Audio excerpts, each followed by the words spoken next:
Good morning বন্ধুরা। আজকে আমি রান্না করব ফুলকপি, আলু ডাঁটা, পুঁই শাকের ডাঁটা এবং বড়ি একসঙ্গে।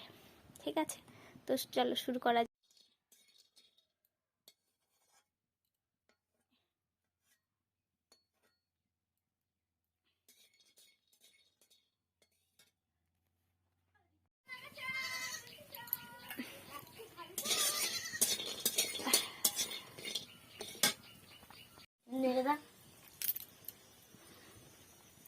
দেখো, এবার ফোড়ন দিয়ে দিলাম।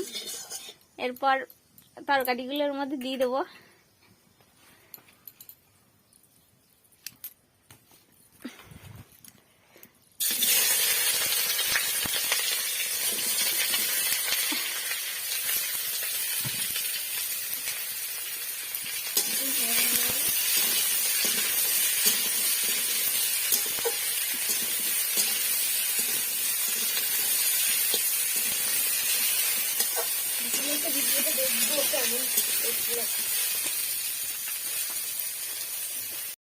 দেখো, তরকারিটা একটু কষা কষা হয়ে এসেছে।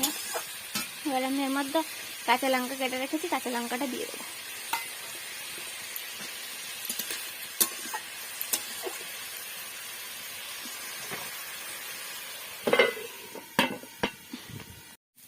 দেখো, পুরো তরকারিটা কষা কষা হয়ে এসেছে একদম। এবার জল দিয়ে দেবো।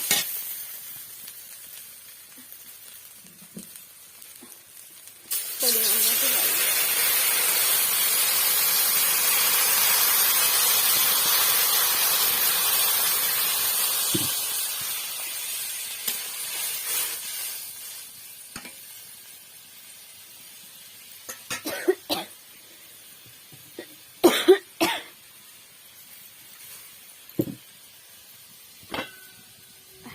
এবার ঢাকা দিয়ে দেবো সিদ্ধ হওয়ার জন্য।